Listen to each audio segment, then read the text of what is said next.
A couple of months ago, I released a video called The Forgotten Species of MLP, where I talked about a couple of non-pony species and how the show could have better utilized them for the stories. Now, as always, a couple of days before the video goes live, I do some polls to hint about what the next video topic is going to be, with a proper teaser the day before it goes live.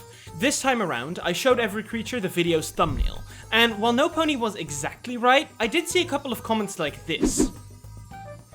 And honestly, all of those ideas are really great, which is why I'm now turning this into a video of its own. So today, let's take a look at how Equestria would look if ponies weren't the main species in the land. So can I get one expanded map of Equestria on the board, please? Thank you. Perfect. Now, let's just grab Canterlot and swap it around with Yakistan because we are starting off with the Yaks. And just to make things clear, in these scenarios, we're imagining that the species as a whole would be swapped. So in this case, Prince Rutherford would take Celestia's place in Canterlot, and the Yaks would have a similar population all throughout Equestria as the ponies had. Meanwhile, Celestia would be the leader of Yakistan, with only like 20 to 30 ponies living there. Or well, however many Yaks live there in the show. I don't think we ever got an exact number. Anyways, let's take a look at how Prince Rutherford would do ruling a land that's probably about 10,000 times the size of the original Yakistan.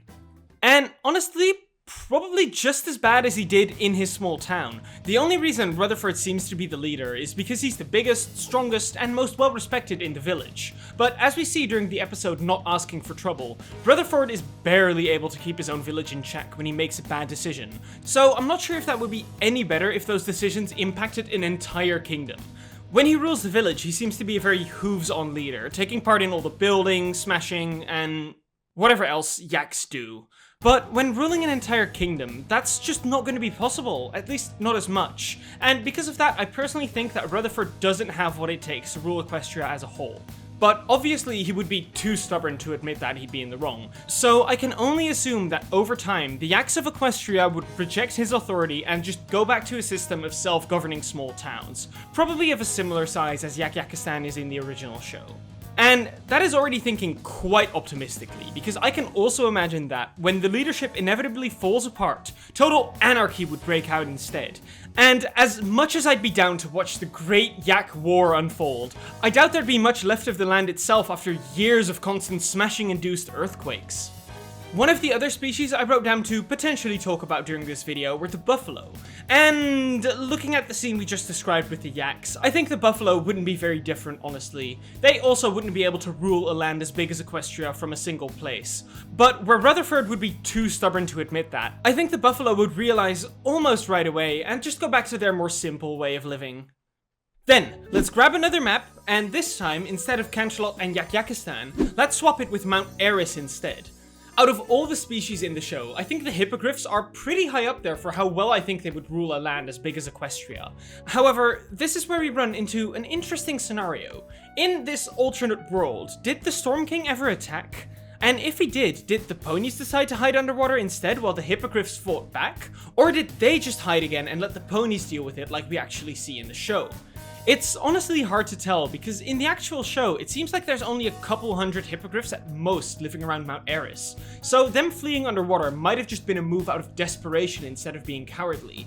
But now that they have a whole continent of hippogriffs, perhaps they would stand a better chance at fighting back.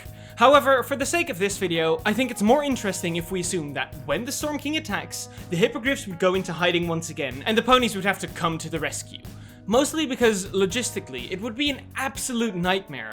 Finding a place to live underwater for a couple hundred fish ponies is one thing, but tens of thousands? They'd have to scramble to build a bunch more sequestrias all throughout the ocean, each of which would probably have to house thousands of hippogriffs and be independently ruled, which means once the Storm King's been defeated, there's bound to be a serious power struggle, as now you have a bunch of local leaders who probably feel like they deserve to be the quote-unquote formal leader of the entire land.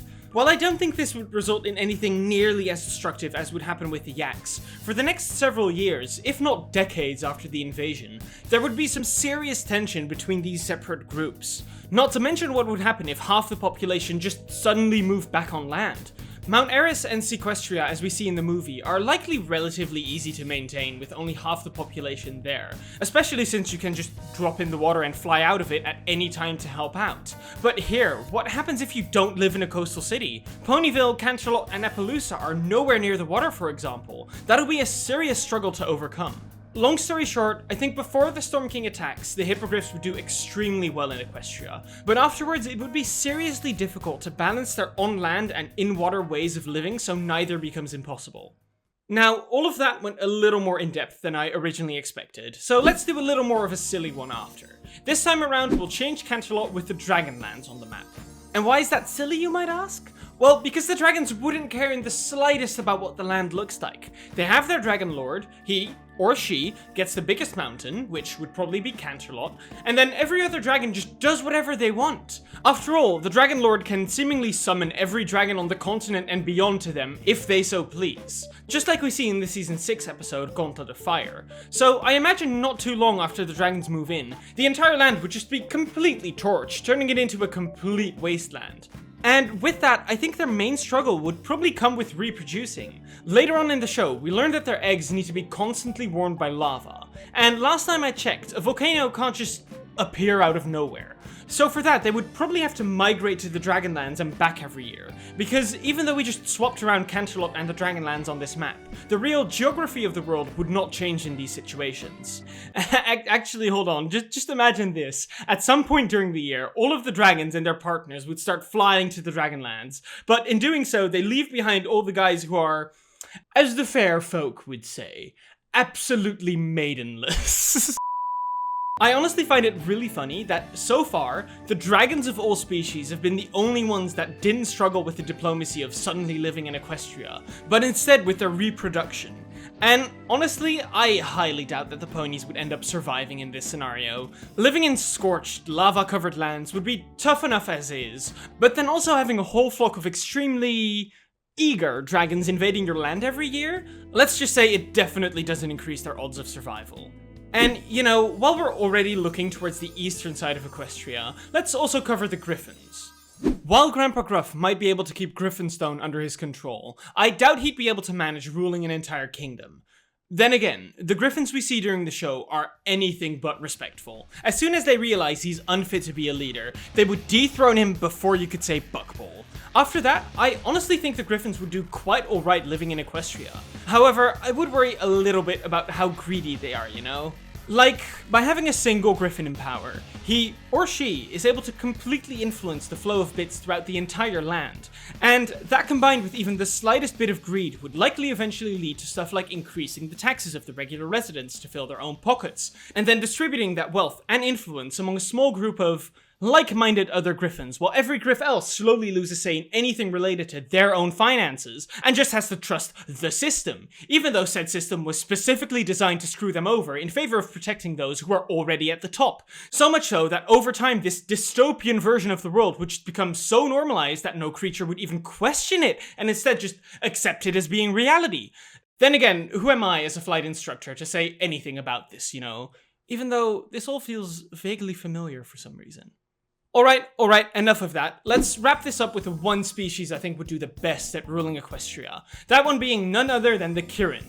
Or, well, the Kirin after their silence is lifted, of course. I don't think it requires any explanation why having a single country being run by creatures who can't speak is a really, really bad idea.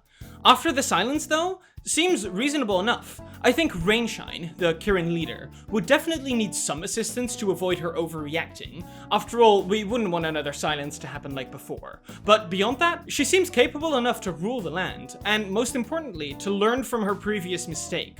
The one interesting factor here would be the Nirik, though. In the actual show, there's only a single small village of Kirin to keep in check, which is definitely doable for a single ruler. But over a whole continent, there's gonna have to be some pretty strict rules, safety features, and other sorts of precautions to make sure the entire land doesn't just burn down.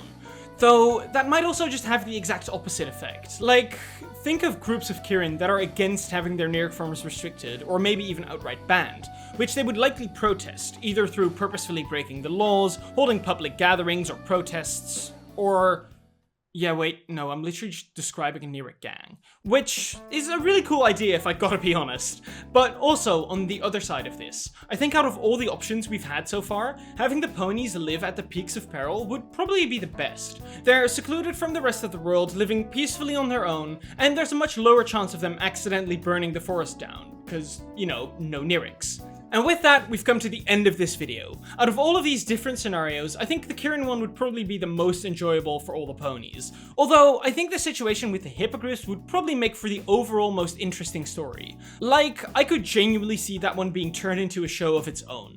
I'd love to hear all of your opinions on which scenario you think would work the best. Although, if you even start talking about